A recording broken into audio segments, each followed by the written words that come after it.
right.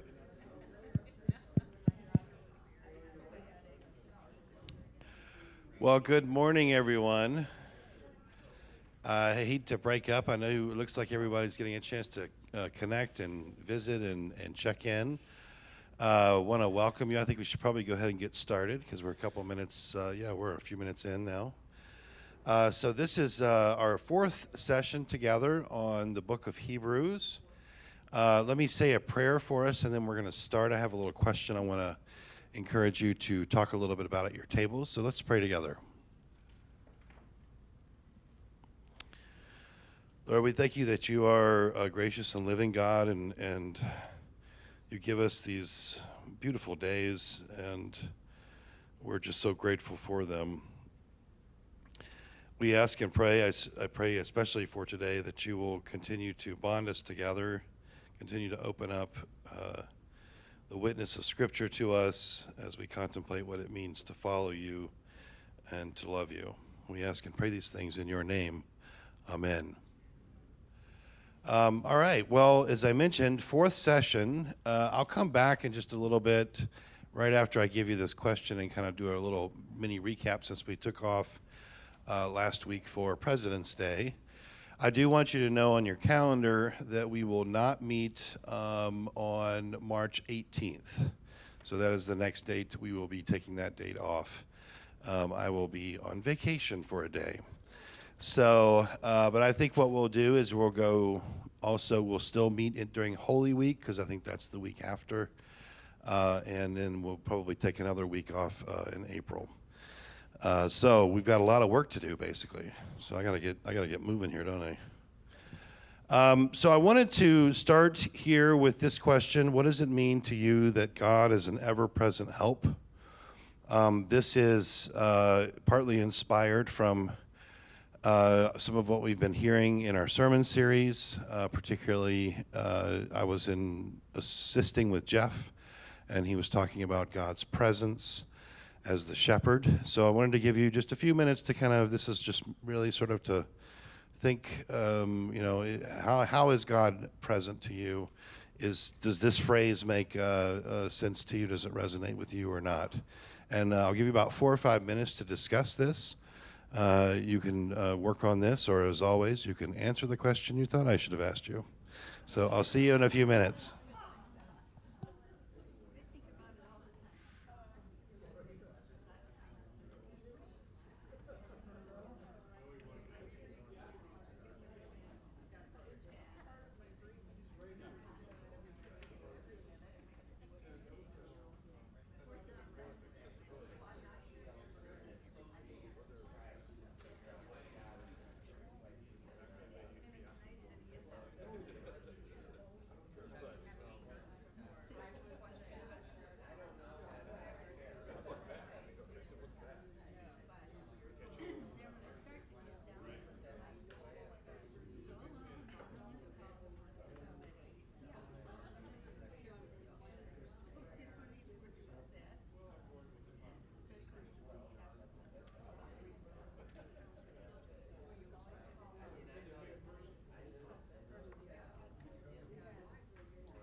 About one more minute.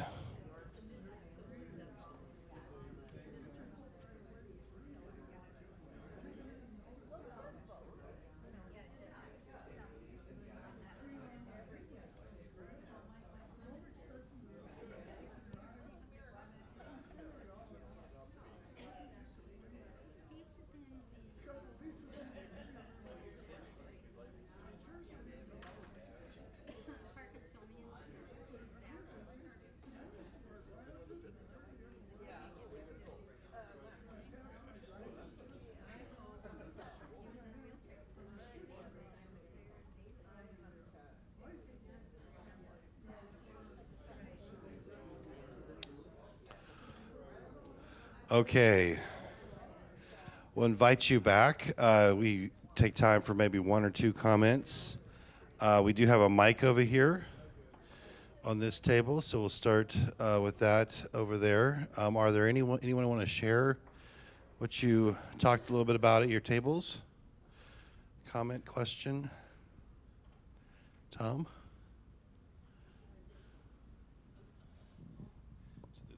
It's the bottom one. You move it to the side. Other side. There you go. Ask God how to do that. Right. Well, that's Ever-present help. that's why God is an ever-present help. I don't think we came up with anything profound, but we thought, if you have faith and if you share your faith by thinking about God, praying about God, that in everyday life, whether you're not necessarily looking for a solution, just be there with me and help me. As Nancy was saying, keep me calm, help me just to address these little issues. That in those small issues, God is there, and God can be very helpful, particularly if you have faith, you believe in God, and you reach out to God once in a while. That was our thought. Thank you. Someone else want to share? All right, Kirby's got ideas. Uh-oh.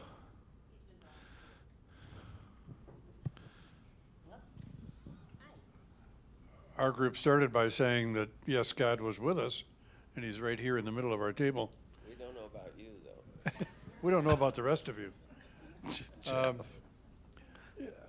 We went back and began to think through, our lives and the lives of our forefathers, all the way back to the Old Testament, wondering, was God always there in all the big fights? And the big armies would go back and forth, back and forth. Did God always end up on the winning side? We think he did, but we wanted to ask you what you thought about that. I'm going to plead the fifth. I'm not sure I understand the question. Is God on the winning side? Well, in the Old Testament, Often there the were, bad guys win, actually, so I don't know. I mean, it'd be hard for me to answer that question in an absolute yes Thank or you. not. But go ahead. Now, tell me, what were you going to say? I'm sorry, Kirby. I didn't mean to cut you off. Did you want to elaborate? You're passing it over to Jeff to elaborate. No, I think, again, we reflect on the idea that even though God is ever present and available to us, we still are prone to go off on our own track. And that we need to be aware of that more than we are. Right, so God might be present, but whether we perceive that Or whether we take advantage of that in our planning for the day or planning for an event or yeah. doing whatever. Yeah, I appreciate that. Thank you. Did you have a comment, Linda? Hold on.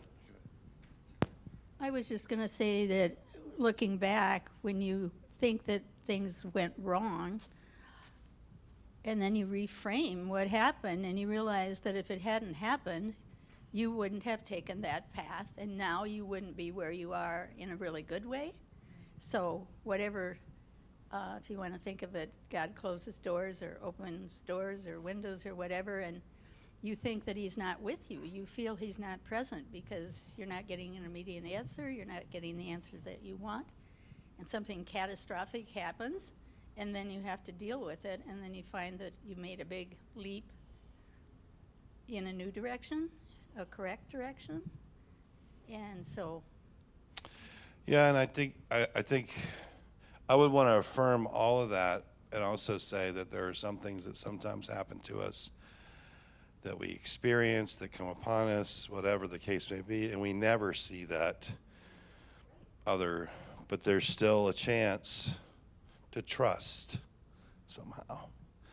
So I would definitely want to affirm that, but also at the same time, there's an awful lot of us that those things happen, and I'm sure you have your own where you don't have an answer, exactly what that looks like. So, all right, well, thank you. This was not really typically I try to ask a question that's somewhat connected to our text. This is not directly connected. I just thought it was worth talking a little bit about.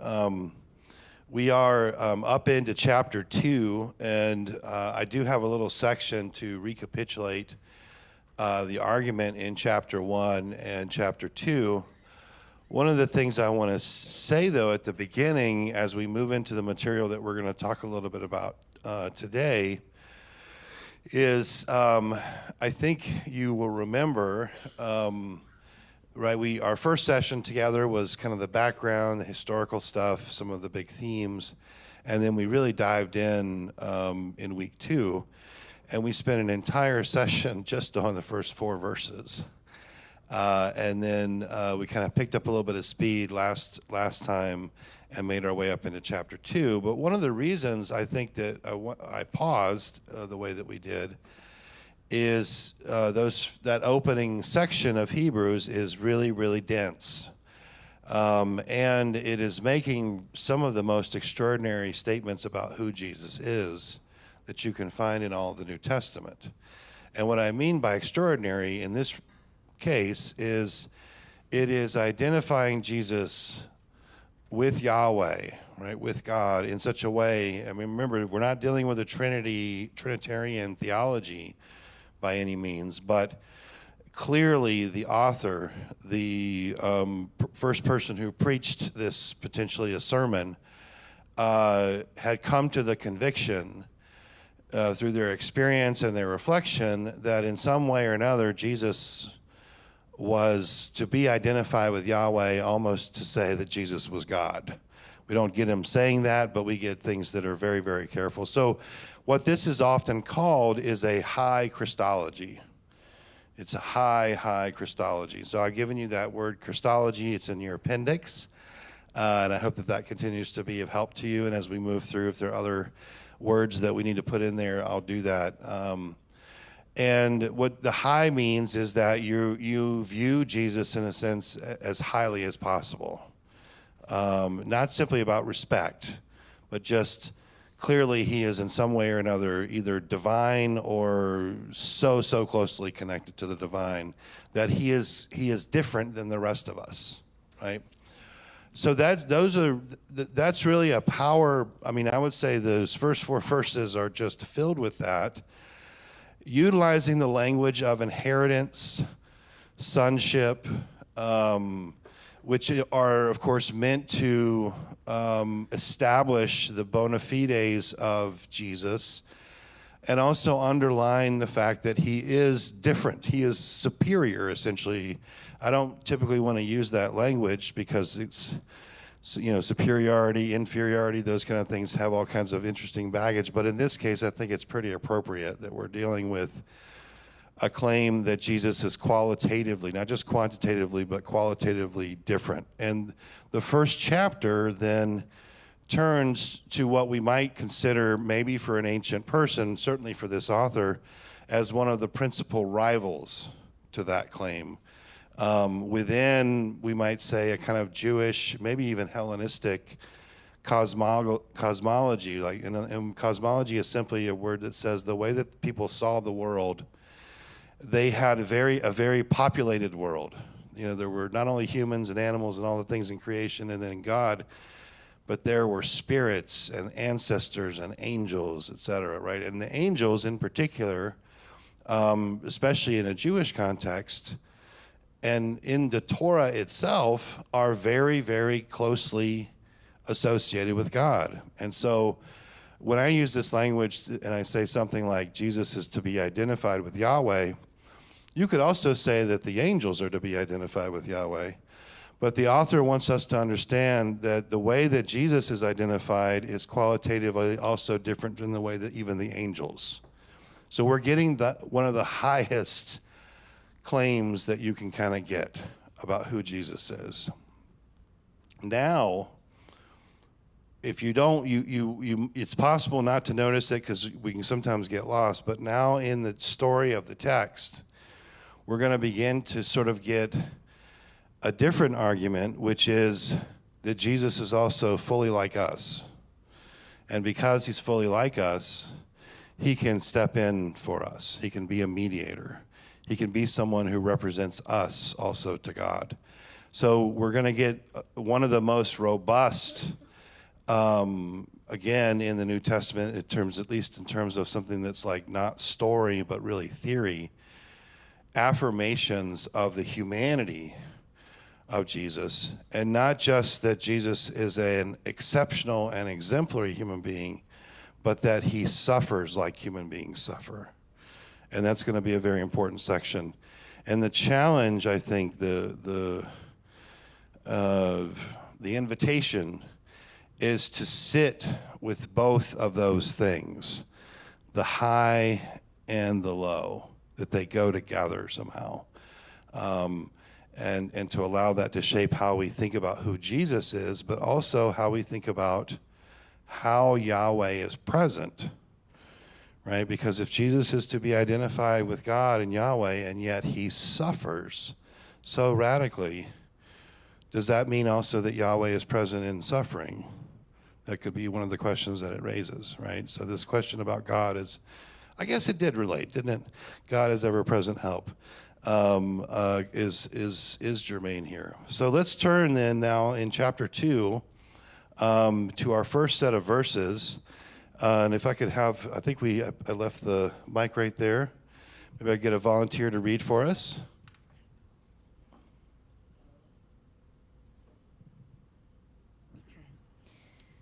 Hebrews 2:10-13. It was fitting that God, for whom and through whom all things exist, in bringing many children to glory, should make the pioneer of their salvation perfect through sufferings. For the one who sanctifies and those who are sanctified all have one Father. For this reason, Jesus is not ashamed to call them brothers and sisters, saying, I will proclaim your name to my brothers and sisters. In the midst of the congregation, I will praise you. And again, I will put my trust in him. And again, here am I and the children whom God has given me. Okay, so let's walk our way into this. So a few things here. I have several comments here to make on these verses 10 through 13. Excuse me. The first is the opening salvo here. It was fitting. This is obviously an expression meant to capture that there is something about this that is absolutely proper, right? That is absolutely set, or whatever it is, the action that's going to be performed or fulfilled fits precisely what is needed, and that its fittingness is we might even say in the realm of kind of almost perfection, something like that, I suppose. Well, what is it that it's fitting? And I think this has been one of the things that we have picked up just a tad, but now it really does start to come online in the argument, and that is all of these claims about Jesus, in a sense, also serve another purpose. One of those purposes, one purpose obviously is to show the heart of our God. The other is to show or to indicate to us how that God was doing this for us. That this whole drama unfolds on our behalf, essentially, which is all the more remarkable because we're less than the angels. We're not as important, in other words, in the cosmology. And yet God loves us, cares deeply for us. And so this language of it was fitting here, right? It was fitting that God, from whom and through whom all things exist, and here it is, in bringing many children to glory, right? That's what we're doing here. Should make the pioneer. I'll come back to that in just a second. So to bring many sons and daughters to glory requires, from the perspective, it seems to me, of the author, that they go through some kind of trial of purification, right? Human beings, God wants to bring them in, but they have to undergo some kind of trial, essentially.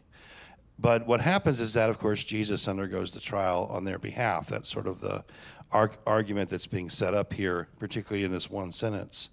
And Jesus is called here. This is, I think, important, and we're going to. This is the first of many words that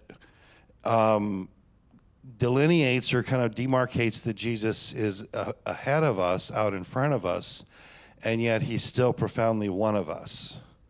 And so this word archegos is a word that can literally mean author, leader, pioneer. You can find these different translation options in the different versions that you might read. In here, this is the NRSVU, should make the pioneer of their salvation. In other words, the one who's out front, and out front doing what? And it's hard for me to not want to bring everything else on board that I think is in the background because we still have to go through the argument. But in a sense, I think the author to the Hebrews envisions that faith is not mere trust. It is faith. It is about faithfulness. It is about being faithful.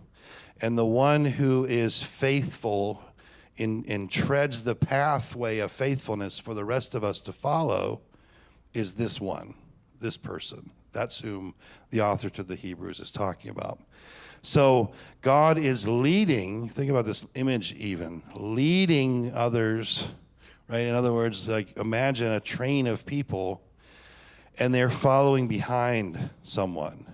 And that someone, as they go on this tread, to utilize, again, this is an image, it's almost like they go through the fires of trial. And what is the function of the trials of fire? It is to purify, essentially, and to show the quality, perhaps we might say, of the faithfulness, I think. So from the perspective, at least, of this epistle. So as I mentioned here, God's intention is to lead many to salvation. And this is going to be accomplished, first and foremost, in and through their leader, their pioneer. Then we get the language, essentially, of suffering, right? Should make the pioneer of their salvation perfect through sufferings. Now, to me, and in like living in the world that we live in, this sounds tough, and also potentially even dangerous, I suppose, depending on how it's used, how it's deployed in church contexts.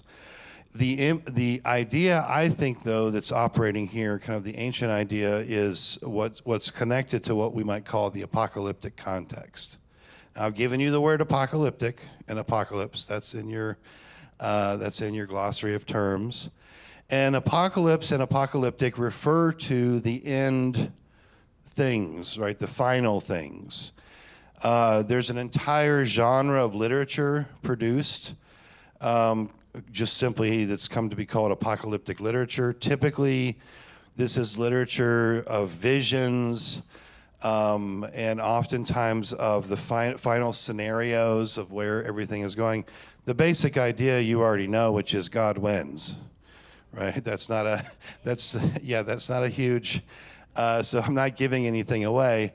I think a great image of this, to me, is Daniel, the book of Daniel. This is one of the earliest texts that we look to as an apocalyptic text. It's in the canon, but there are many, many other apocalyptic texts that this author, more than likely of Hebrews, is familiar with. But in Daniel, basically the drama that we get is the earth, the human beings, they organize themselves into mighty, powerful entities, empires, and the way that those are depicted in Daniel is as beastly idols, right?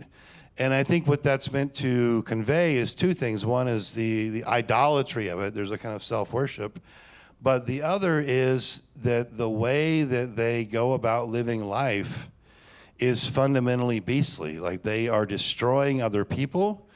They are more than likely destroying themselves and perhaps even the earth. So there's a kind of, that's the reason why that beastly imagery, I think, is used, is to make a kind of moral argument that this way of being king or whatever in charge is ultimately demonic.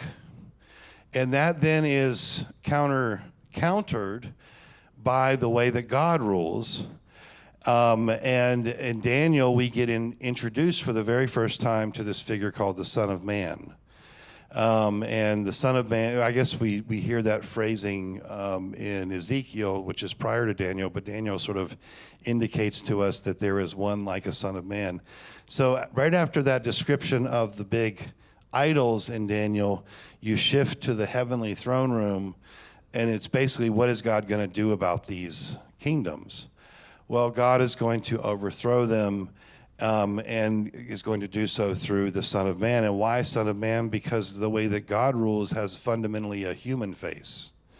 It's a humanizing, it's a humane, right? We utilize this kind of language again. So these sort of demarcations of evil versus good. Well, in the midst of that drama, as we go in and we read into apocalyptic literature, and there's a transition between the beasts and being in charge and ultimately God being in charge, there are what are called trials and tribulations, right? And I'm sure you've heard of the tribulation before, and maybe you have, maybe you've watched movies or whatever. I'm not necessarily talking about it in the way that you might have heard about that before, but that language very much is a part of this world. And the function of these tribulations, these tests and trials, is to prove, and by prove I mean like you put gold into a fire and you bring out the dross to proof it, right? To make it as pure as possible. That's the image, that's the idea. That somehow these trials, somehow this suffering shows how deep is your faithfulness. And this honestly is why I often will talk about that Jesus is faithful unto death, because that's what this is imagining, right? This is imagining that. So human beings, in a sense, I think kind of the imagery that the book of Hebrews is using is that they need to go through a process of showing they are faithful, right, to Yahweh, to God. And but they can't endure the fire, maybe we might say, right? But there is one who can, right? And that's the one who's actually out in front of them, the pioneer of their faith. So that's where this imagery is coming from. And that's what I mean here then by the apocalyptic context. This is not, again, then suffering for suffering's sake. It's suffering rather being sort of appropriated, we might say, because we can talk about where does the suffering come from? Who's the real person who brings the suffering upon people? And I think some people think it's God, and I would actually push back a little bit and say it's other things. But the reason for the trials, right, is to test and purify the faith. And Jesus is, again, as we move into verse 11, the one who sanctifies. This language of sanctification is the language of purification, right? So through Jesus' own trials. Well, how can Jesus go through these trials if he's not fully like us, right? And so this is part of the undertow that we're going to kind of continue to encounter. Let's see here. For the one who sanctifies and those who are sanctified all have one Father. For this reason, Jesus is not ashamed to call them brothers and sisters. And what? Oh, it doesn't? And you, not in yours? In mine it does. Yeah. Yeah. That's right. It's important, right? Yeah, that's right. So those being made holy, I think this is a reference. I'm trying to find this here in my one. Oh, those who are all are sanctified, I guess. Those who are being made holy, yeah. So this echoes then the cultic preparation to go into the temple, which is language, of course. This is one of the many places where people have said, okay, this is clearly a Jewish author who's imagining salvation along the lines of things that they do in the temple. Right? Ultimately, in this imagination, this way of viewing the world, salvation is identified with standing in God's presence in the temple itself, right? But you can't go in there just willy-nilly. You have to be prepared to go in there. You have to be purified, sanctified, etc., so that then you can, in fact, enter into God's presence. That's kind of the vision that the author is working with. So, as I say here at the very bottom, it is Jesus' faithful obedience, right, as pioneer salvation. It's his testing and his endurance. This is the holy offering that makes us holy. It is not his dying a gruesome death. His dying a gruesome death is basically part of the test and trial. And during that time that he undergoes the process of crucifixion, and I have talked about this in the other class, that crucifixion is a process, he shows himself to be faithful. He remains Jesus throughout. And I kind of pointed this out, I think, a couple weeks ago in the Jesus and Jubilee class. Jesus remains Jesus all the way to the end. I mean, what's one of the last things that he does? He forgives people from the cross. He remains consistently faithful. He remains consistently himself. And in so doing, he undergoes and is successful, we might say, in the testing. Now, we start now in the second half, I guess it's 11b, to see the links. So Jesus clearly is extraordinary, but he's also one of us. And this is where I love this. Jesus is our brother, in a sense. Because it says here, for this reason, Jesus is not ashamed to call them brothers and sisters. Oh, wait, we've got a question over here. Maybe I can pause.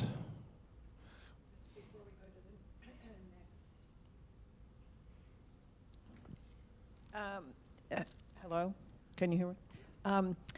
It's a little ambiguous to me how it sounds like Jesus is substituting for us, going through trials and everything, so we don't have to.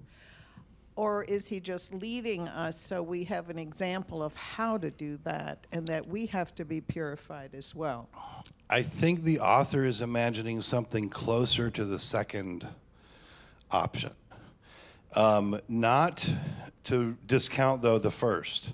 The first option is that Jesus has literally made a way, right? He is the pioneer. He's out front. Later on, we're going to hear that we can actually now enter into the Holy of Holies because of the pathway that he has made for us. But he's not simply a substitute. He's really more like a representative. And there's a kind of slightly, little bit of difference between the two of those, which is the idea of a substitute is someone who undergoes some kind of thing on behalf of another, so that they don't ever have to go through it. A representative is someone who undergoes something on behalf of someone else. Whether it might connect to them or not, I guess begins to be sort of an open question, I think. And I don't know if that's enough of a distinction, of a difference in that distinction. But I do think... Kind of both and. Yeah, it feels like it's a little bit of a both and in a sense. I mean, it's a once for all, but there's also this sense in which we're being invited into this pathway, right, of walking in faithfulness. Remember, in part because one of the things we're going to see is, and I think we mentioned this last week, the way that Jesus is killed is shameful. And it basically would be like you and I saying, we follow and worship someone who sat on death row for 15 years and was eventually executed. Something like that. It would have that kind of smell of criminality, right? That's what it's, and that's this language then of shame that keeps coming up. And so I think this is a big, broad question that early Christians are wrestling with, but clearly the author to the Hebrews is wrestling with is, what do we do with the shamefulness of Jesus' death, right? And how does that shape who we understand who he is and how God operates? And rather than sort of the author to the book of Hebrews trying to avoid the shamefulness, he actually leans into it. He leans in that this is in fact the way that God takes. And in that world, the world in which this text was produced, you operated where you were trying to elevate your honor and lower your shame. In fact, much of the world, people would have seen the world through the categories of honor, shame. And you spent your life trying to, make a name for yourself, honor, that sort of thing, and to lessen whatever shame. It's obviously also a gendered world. Women were particularly associated with shame, men with honor, which of course is completely ridiculous, but it's still the way that it was. Public realm is the realm of honor. House realm is the realm of shame, etc. So you kind of get sort of a bigger sensibility about this. So our author then does not want to avoid, right? And we're going to get several places where this comes up, and here is one of the first ones. For this reason, Jesus is not ashamed to call them brothers and sisters. Now, this is clearly a statement of inclusion, but it's not just a statement of inclusion. It might, in fact, be a kind of early gesture towards this issue of shame. And what are we going to do with this as we think about the death of Jesus and how it connects to who Jesus is and what it means to be Christian? I think one of the reasons probably that the author to the Hebrews is going to play this up is that it's possible, a lot of this is theoretical, but it is possible that the community that he's writing to, which is one of the things that they're clearly struggling with, is that some people don't want to keep meeting together in the sense that they have just given up. They've left. We don't know if they've left the faith altogether, but I think we have to presume that that's the case because this is not a world where if you don't like one church, you go to another. And more than likely, one of the things is that I don't want to follow a crucified Messiah. And I think you guys all, you may or may not know this, but the very first that we have so far, Christian inscription, is a mocking inscription. I think it's found in the city of Rome, of one slave mocking another, and they drew Jesus on the cross, but he has a donkey head, and it says Faustus and his God. I don't know what the slave's name, I can't remember. But my point is that there was a lot of derision. And so you can understand the psychology in a sense of folks. And so one of the reasons that they would have wanted to leave essentially probably is because of this issue of shame. And so this author is saying, why would you be ashamed of him? He's not ashamed of you, right? Why would you be ashamed to follow this way? He's not. So it's a kind of beginning to address this, but somewhat indirectly, I suppose. We then get verse 12, which is a quote from Psalm 22. Psalm 22 is one of the most extensively used psalms in all of the New Testament. This is the psalm where my God, why have you forsaken me comes from.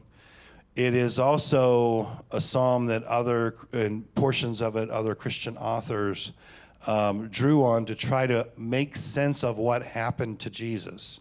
If you read Psalm 22, it's essentially basically a call for help and a belief that God is in fact going to help.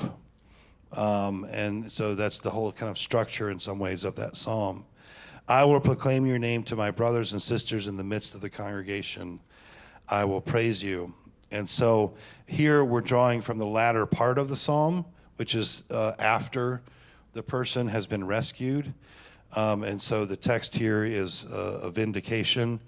And clearly it's being used here to talk about that what Jesus did wasn't just for himself, it was for others.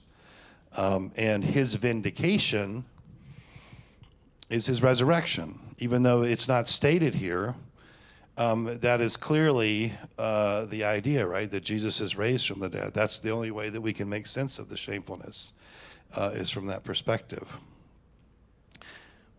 Yeah, let me stop here for a second. I know I'm giving you a fair amount of material.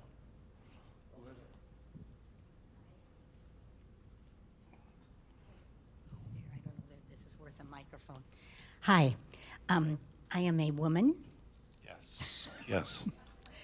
and yes, okay. And as I read this, it is so directed to men, and there's no vocalizing anything about women.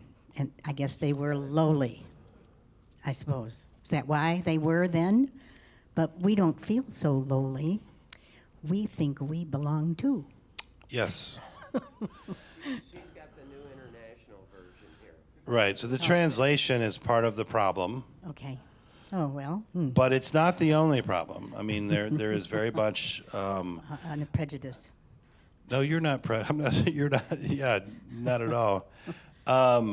This is a patriarchal world, Yeah. and so very much there's a kind of androcentric addressing men, constantly bringing up men. All the language for They human have beings. all the power. Yes. Yeah, is Yes. typically that way. Right. So, but we are to assume that we are included. That's in right. this. Right. Oh, how nice. Which is, of course, why the translation I've been using it typically includes men and women, brothers and sisters. Okay. Thank you. Yeah, Thank you. absolutely. Did we have another hand over here? I think we might. Can you bring it over? I'm using. You asked me what? What translation are you using? I use the NRSV UE.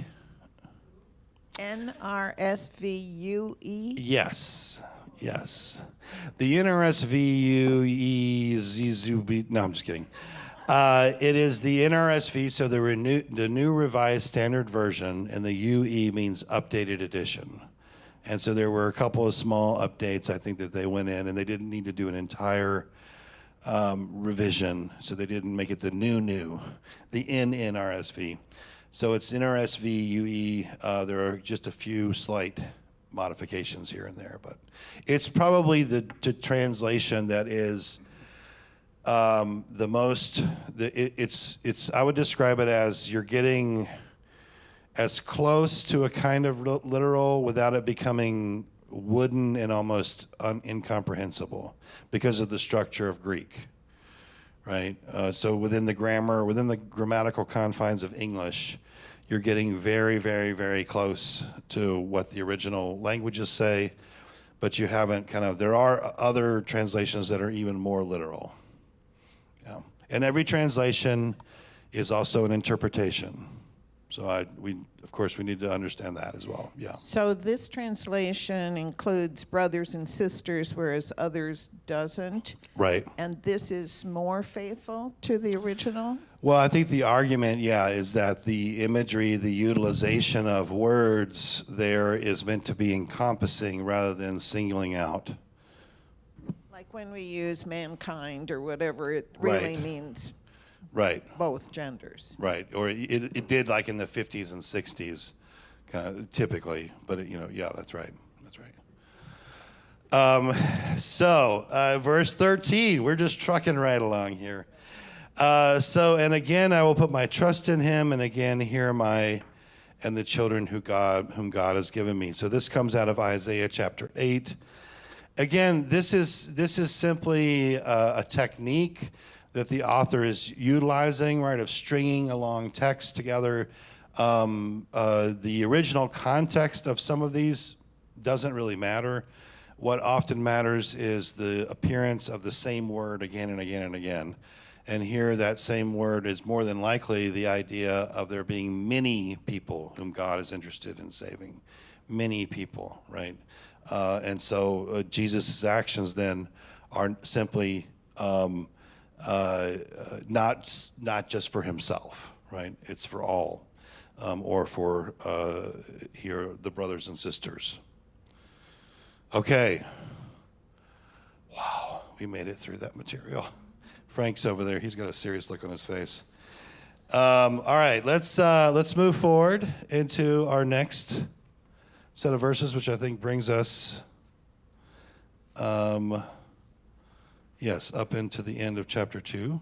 So can I get a volunteer?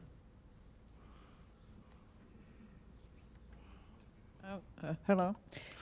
Since, therefore, the children share flesh and blood, he himself likewise shared the same things, so that through death he might destroy the one who has the power of death, that is, the devil, and free those who all their lives were held in slavery by the fear of death. For it is clear that he did not come to help angels, but the descendants of Abraham. Therefore, he had to become like his brothers and sisters in every respect, so that he might be a merciful and faithful high priest in the service of God, to make a sacrifice of atonement for the sins of the people. Because he himself was tested by what he suffered, he is able to help those who are being tested. So this kind of basically connects with, I think, your earlier question about the role of Jesus. So I have at the top of this Christus Victor, this is a phrase that denotes the triumph, essentially, the triumph metaphors that we get in Scripture, which come from, Okay, let's see what he does now. yeah, come from the vision of, or come from the idea that that God is at war, and that in some ways the drama that we see unfold in Jesus is also a conflict between anti-God forces and God. And I'll manage it. It's okay. I'll figure it out. Lord willing. That's okay. That's all right. Thank you so much. Thank you. These lovely people. 1, 2, and 3. There we go. All right.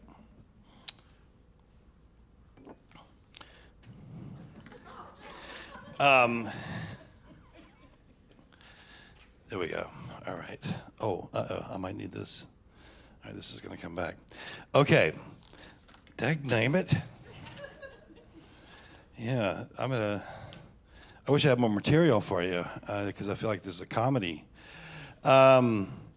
Yes, okay, so Christus Victor then is terminology that was developed in the history of Christian theology to denote the triumph, essentially, but in this conflict between God and those whom those who oppose God.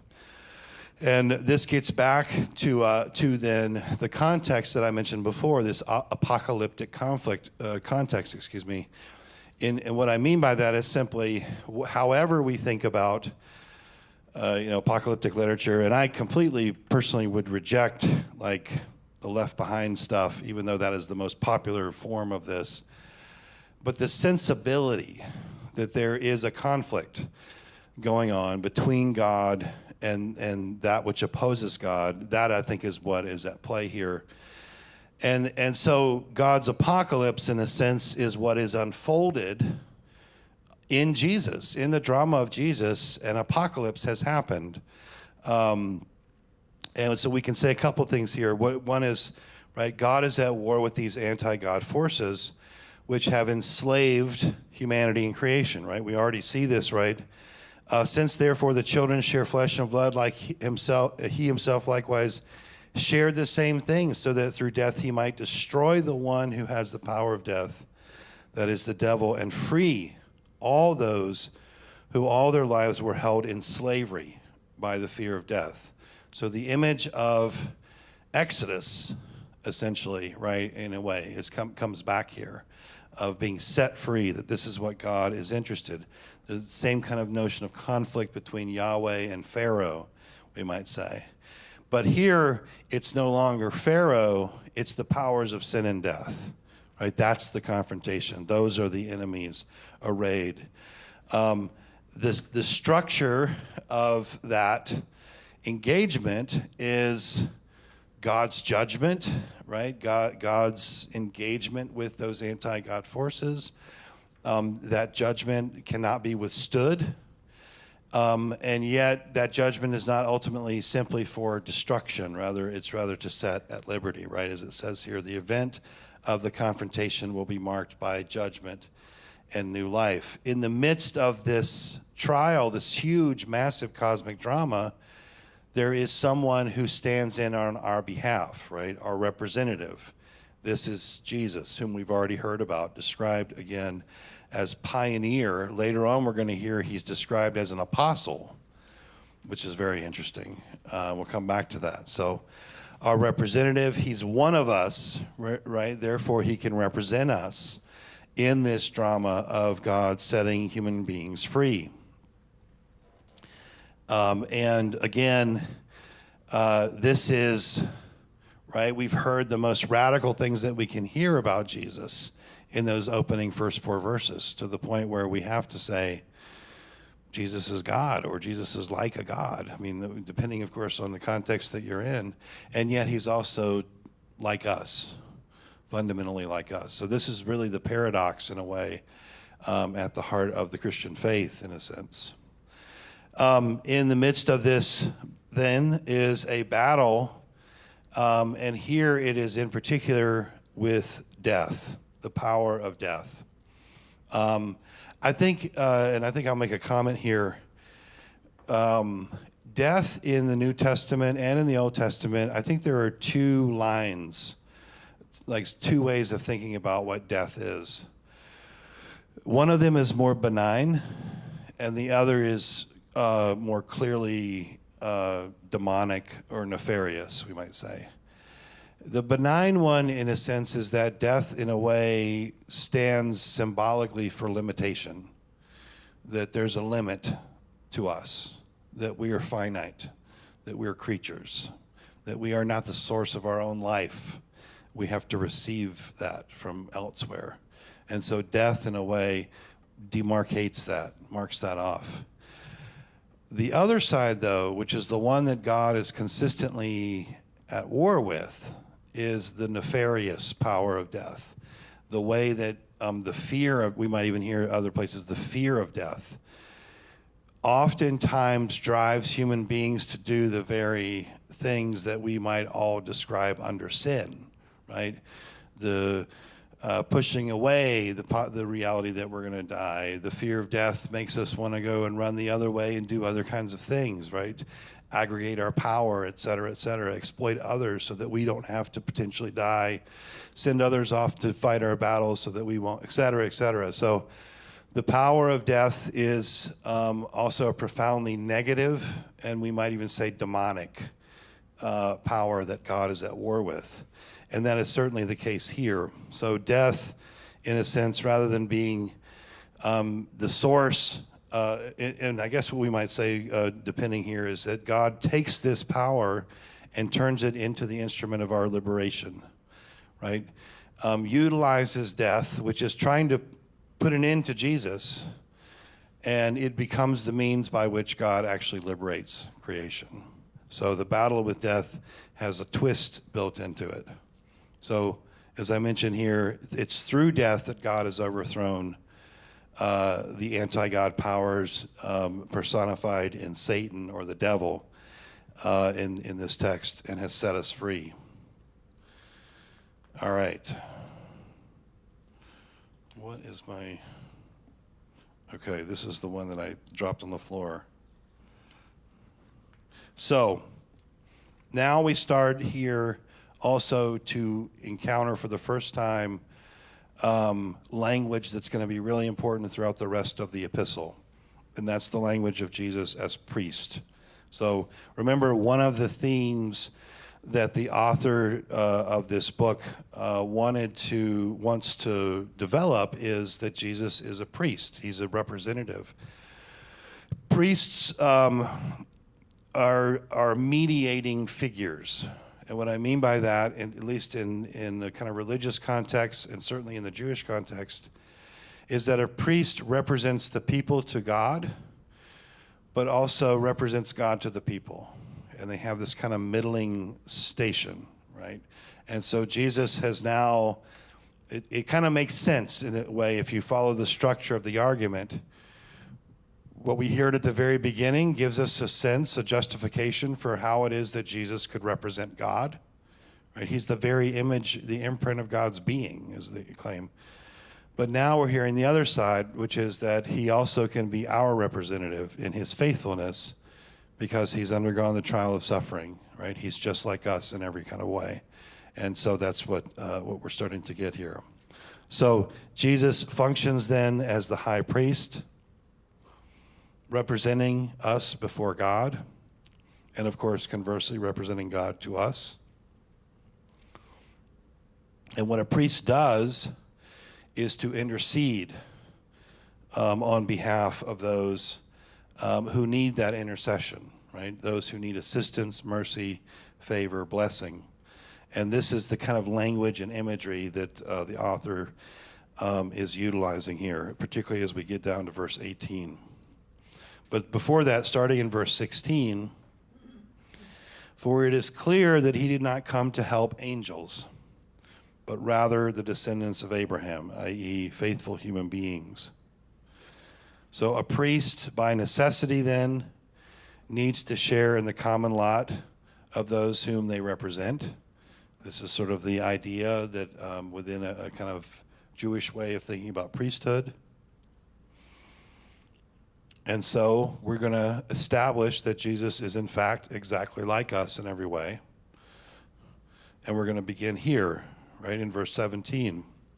Therefore, he had to become like his brothers and sisters in every respect, so that he might be a merciful and faithful high priest in the service of God to make a sacrifice of atonement for the sins of the people. So verse 17, right, Jesus is like us in every respect, is the argument. And I think if we think about that statement, not just in a kind of giant global way, which can be helpful, but in the context of this few verses, he's like us in every way in that he had to face the void of death. He had to live as a human being knowing that one day he would not be alive. And what that elicits is the very fear of death, right? And so how are you going to navigate that fear? How are you going to wrestle with it, against it? How are you going to remain faithful in the light of it? So that's how I would encourage us to think about this. He's like us in every respect. That is, he had to face the all-consuming reality of death. And of course he does, and he does so faithfully. And because he has stood in our shoes, right, he knows that, and this is, now we're getting, like, you guys are getting, like, dipped into Christian doctrine like you wouldn't believe. Because he has stood in our shoes, and he's understood the fear and trembling that accompanies human existence, especially in regards to these things, he has compassion. He's merciful and faithful, right? He understands, in a sense. He's truly our brother. He gets it, right? He would be the kind of person that if I was standing up in front of the community and I said, people are people, he would know what I meant, you know? So his solidarity with us goes all the way down, He's one of us. As I say here, it's expressed in the suffering of death, and that is an act of faithfulness towards God, but it's also an act of mercy towards us. Then, in verse 18, because he himself was tested by what he suffered, he is able to help those who are being tested. Now, we're going to come to another spot, I think it's in chapter 4 of Hebrews, where it is going to highlight for us that Jesus prays and with loud cries. And actually, that is, by the way, the backdrop for our current preaching series, Crying Out. That Jesus also knew what it meant to pray and to cry out for God in the experience. If we bring that idea into connection to what we kind of know of the final hours of his life, we know that he has experienced some form of God-forsakenness, or what felt like God-forsakenness, right? So Matthew 27:46 is the cry of dereliction from the cross. My God, why have you forsaken me? Also a passage taken from Psalm 22, right? And I think that has, over the millennia, we have, I think, rightly come to see that what that means is that Jesus has entered into the place where it feels like God is not present, on the doorstep of death, potentially, right, is the idea. So when it says that he undergoes trials, and it says, the idea is that he's undergone the deepest trial, right? The trial that stands in the face of death. And of course, the reason for raising this right here, I suppose, probably, at least this is, I'm following along some of the ideas from some of the commentaries, is how on earth could you possibly be ashamed of him? He's not ashamed of you. He's so not ashamed of you, he's become like you. So why would you run away from this? Is kind of the argument, essentially, right? So if the community is ashamed of the suffering of Jesus, that it hasn't fully understood its meaning, like what it really means, in a sense. In addition, of course, on the flip side, maybe kind of related but adjacently, is again to further underline the way that Jesus is in fact, right, undergoing something that we might undergo. So as I say here, the help Jesus offers in times of trial echoes Psalm 22. What I mean by that is the latter half of Psalm 22. If you spend some time reading Psalm 22, it's and then you think about it from the perspective of Jesus. Psalm 22 is a psalm of someone who is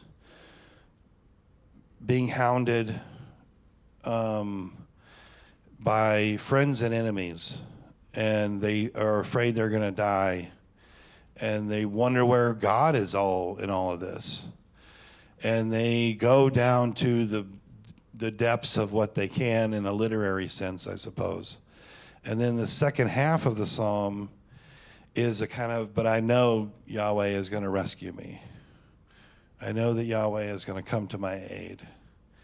And I think it would be fair to say that on a certain level, Jesus undergoes Psalm 22. But the rescue doesn't come until after the cross. He has to go all the way through the entire trial, through death, before the rescue comes forth. So there's something like that, I think, at play in the structure of this argument. All right, let me stop there and see what kind of comments you might have. And I'll try to figure out what's my next page here. While I have it, I just have a comment. It just occurred to me, being raised Catholic, why Protestants don't have the need for priests, because they go directly through the high priest, Jesus. That's right. I mean, that was definitely the argument. Like, this book was beloved by Calvin. And Calvin has a lot of problems, but he certainly influences large swaths of Protestantism.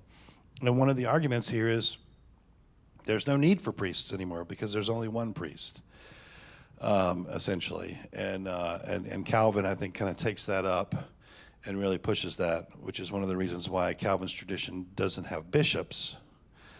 And of course, that leads into our tradition where we don't have bishops, etc. Jeff, hold on for just 1 second. Here comes the.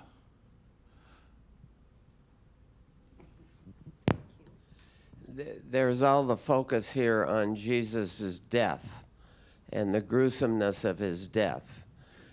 Yet the thing that really makes Christianity different is that Jesus didn't stay dead. Right. If he had stayed dead, we probably wouldn't be here this morning. That's right. So where does that get brought out? Is that coming later in Hebrews? or Well, what? this is a great question. I appreciate you raising this, Jeff. My argument is going to be, and I'm following here kind of a smaller group of exegetes and scholars on Hebrews. The book of Hebrews does not talk very much explicitly about resurrection, but it everywhere assumes it. It is assumed throughout. I mean, you can't have discussions about Jesus going into the heavenly temple, etc., without the idea of Jesus' resurrection being paramount.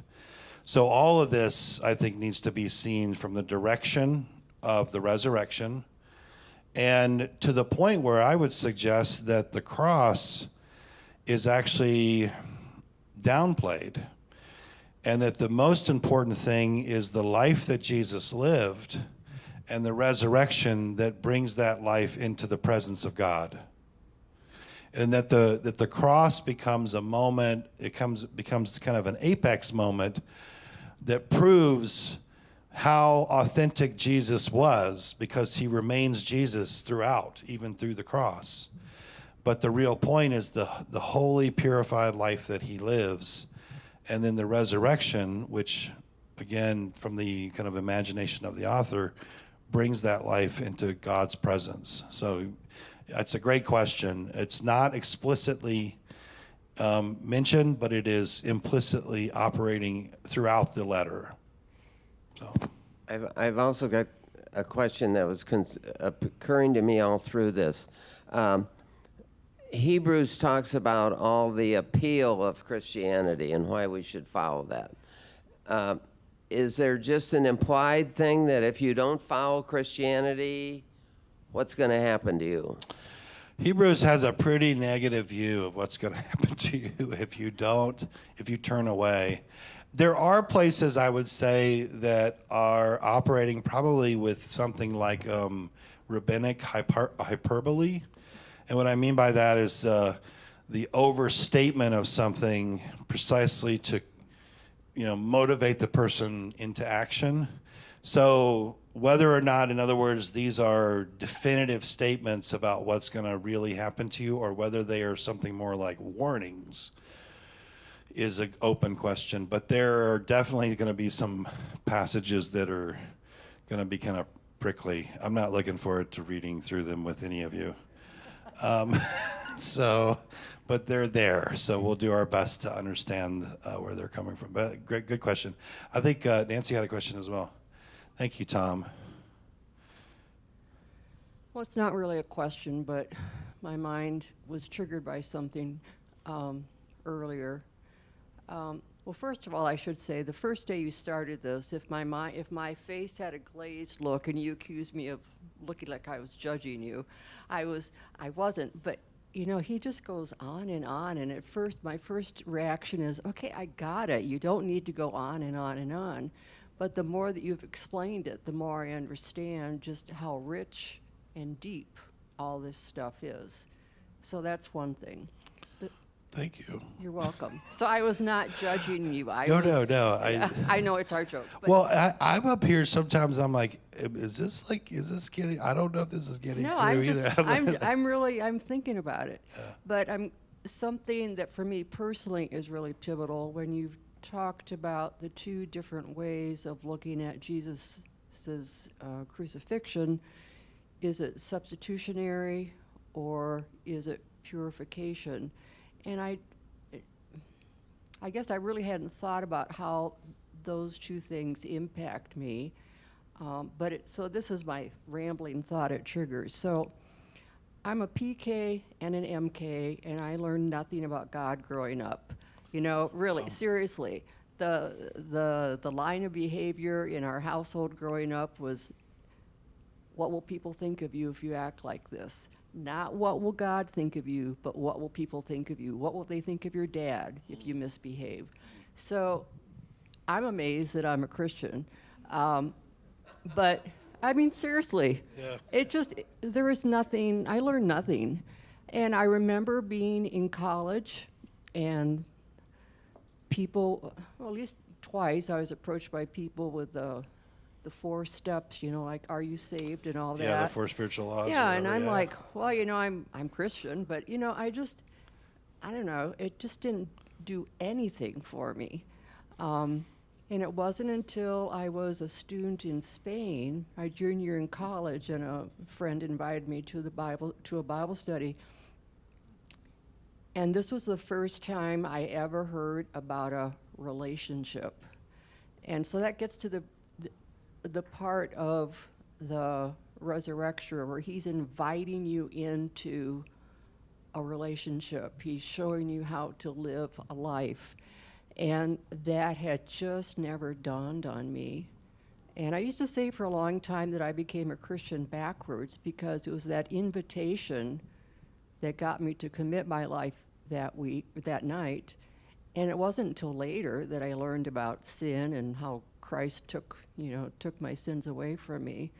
But looking at it now, I mean, I think that was the right way to do it because and I know I'm talking too much, but one of my pet peeves is people who just ask you, are you saved? And that's all that matters. Like, I got the golden ticket, I'm saved. And that is so annoying. So anyway, that's my rambling thought. Well, I do think Hebrews is working against that in particular, the sort of get out of jail free. And the reason I would say that is because there is this assumption that that Jesus treads a path and invites us to follow to a certain extent, like not precisely, obviously, but this whole idea of imitatio Christi, or imitation of Christ, or like to use even more highfalutin academic, non-identical repetition or something, you know. So I love the jazz imagery of like improvising, right? That Jesus invites us to improvise, in a sense, within sort of the field of who he was and is. I think those to me kind of speak a lot. And like I said before, I think the real emphasis in this book is, on the one hand, the holy life that Jesus lives, which is a life essentially that purifies, and the presentation of that life in the presence of God, that is made possible, of course, through resurrection. So that crucifixion is there, but it's not at the center of the drama. Like there's other places in the New Testament where it's more in the center of the drama. So I appreciate those comments. Let me do our recapitulation here. I know I had a couple of verses moving into chapter 3. We'll stop with this, but I thought it would be worthwhile, because the book is so dense, every now and then I'm going to try to stop and recapitulate what I think is kind of the arc of the argument that we've encountered. And I've basically got 4 things here for you. And this stretches us back to chapter 1, verse 1. So with Jesus, the turning of the ages has happened, right? The the appearance, right? God used to speak by the prophets, and now, right? And that idea, and now, that's the turning of the ages. We've left the time when we heard from various voices, and now we hear from only one. And remember that in the ancient world, the plurality of voices is not as authoritative as a single, which is kind of flipped in a way for us. So, but that's the imagery they're using. Number two is, as Jesus is superior to the angels, so is the covenant that he establishes superior to the older covenant, right? And as I mentioned, if that's the case, then God doesn't, and there's a kind of built in here, right, corrective. If it's the case that the covenant that Jesus inaugurates is superior to the old one, and those folks got into trouble and they, didn't follow after it, what do you think is going to happen to you, right? And that's where I said there's some prickly material in here, and some of it clearly is hyperbolic, but some of it may be more than that. I don't know. Number three, again, big theme. Quite apart from what we might think, Jesus' suffering is not a source of shame. And I want to, maybe one of the things I didn't do as well today, but I do want to underline here at the end is that suffering here is not just the cross. And we'll get that again. There'll be other places where suffering is just what Jesus experiences, the opposition that Jesus experiences through his life. And maybe we would just throw in the typical experience of being a human. I think that seems to me to also be included in here. So it's not a source of shame. Rather, Jesus' shameful death is the instrument whereby God overcomes sin, death, and the devil. So this is also one of the great ironies of the story, right? Jesus is put to death on the most heinous, shameful way that you can possibly do it. And God decides to use this gas chamber to set all of us free, right? God decides to use this instrument, not so that we will keep creating crosses. That's one of the problems that we find in history of Christianity is we think Jesus went to the cross so we can keep crucifying people. That is not the case at all. It's supposed to be quite the opposite. And then lastly, in his suffering, Jesus has identified himself with us. And he has accomplished on our behalf what would have destroyed us, which is our purification, right? Because in a way, like this is sort of because he is the image of God, because he's able to endure, right? Things that we might not have been able to endure. But also because he is like us, he can represent us, right? And so we get this kind of paradoxical, fully divine and fully human affirmation here. So he's qualified to be our high priest. We're going to get a little bit of language. We just got a little bit of language, the imagery of high priests. That's going to return in a couple of chapters. I think it's chapter 4. I think we're going to stop there today, though, because we're right at 11:30. So let me see, are there any questions, comments, conundrums? I want to leave you with an exercise. You don't have to get out of your chair. So I just want you to know, if you would write somewhere on your outline, I notice and I wonder. So what have you noticed today? What are you still wondering about, or what are you wondering about? This is for you to just take a minute to kind of process.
All right, as you're writing on that, I'm going to say a prayer for us to conclude.